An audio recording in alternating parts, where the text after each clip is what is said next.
Assalamu alaikum, dear students. This is me, Atiq Ahmad. Today we are going to study the two types of animals based on their habitats, based on their environment. This is basically the second part of the previous lecture. In the previous lecture, we have started the osmoregulation. We have studied the osmoregulation concept. We have studied the three important concepts of the three different types of solutions. That is very much important that you people know that what is isotonic solution, what is hypertonic solution, and what is hypotonic solution. If you understand those concepts, then it will be better for you to comprehend these two types of organisms, osmoregulators and osmoconformers. We start from the osmoregulators. Osmoregulators are basically those organisms that can maintain internal osmotic concentration different from the surrounding mediums. So such animals have different environment, different fluid composition inside as compared to the external environment. They will be either hypertonic or hypotonic as compared to their external environment. So they will use energy to maintain the internal environment. Now we will explain it with examples. If suppose those animals which have a hypotonic environment inside.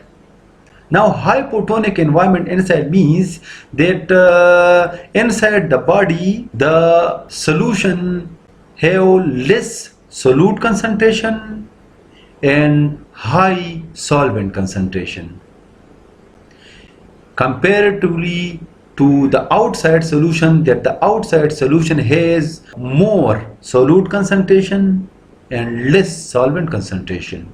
Now what will happen in this case is the organism is hypotonic, so solute concentration is lower inside and solvent is higher. So the water, the solvent will move from the inside to the outside. There will be a natural tendency because the water will move through the process of osmosis across the semi-permeable membrane. So these organisms which are hypotonic, they will invest some energy to stop the over release, the over movement of water from the body. So they will utilize some energy to maintain the internal conditions constant.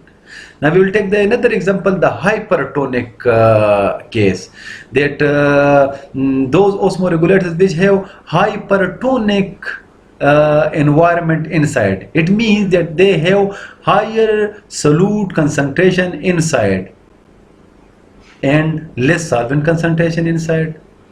Now this is comparatively different from the outside. The outside will have less solute concentration and high solvent concentration then, because these are relative terminology. We have already explained in the previous lecture, these are relative terminologies. So those osmoconformers which have hypertonic environment inside means they have high solute concentration inside and less solvent inside.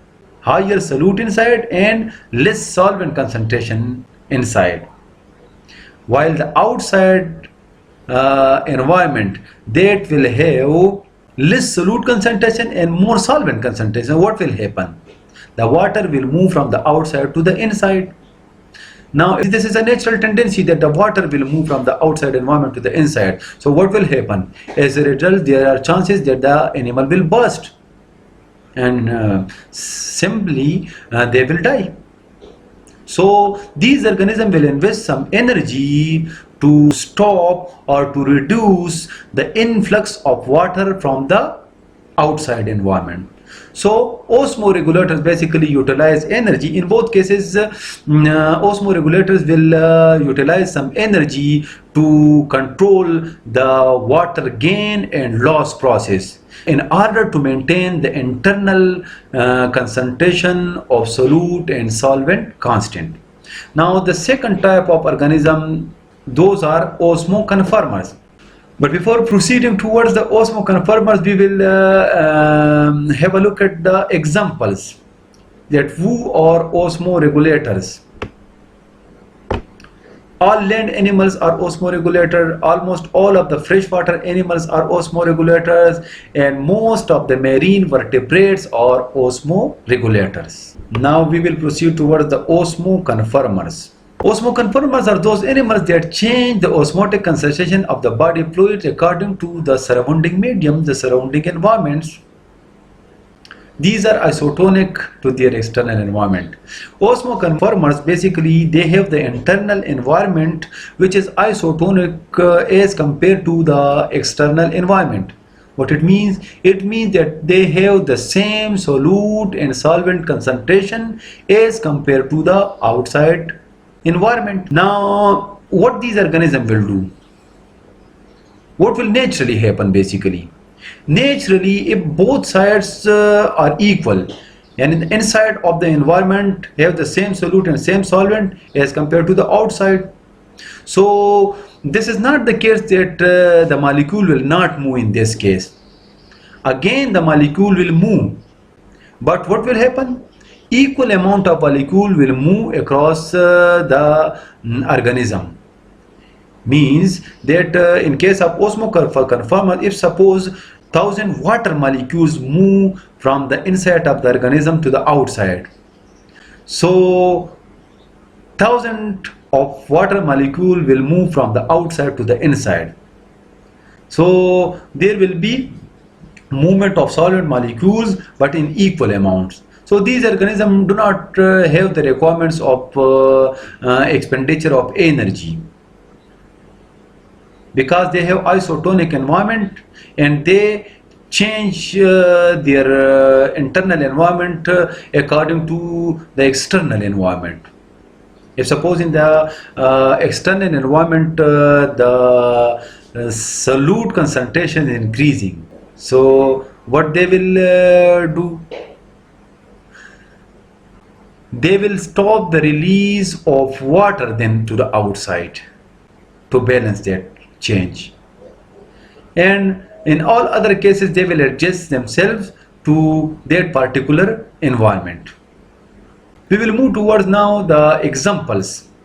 All marine invertebrates, some freshwater invertebrates, and some marine vertebrates like elasmobranches, sharks and rays, and maxine hagfishes, these all are basically osmoconformers.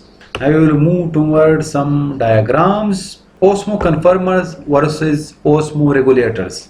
We have already studied these two, so we will proceed further.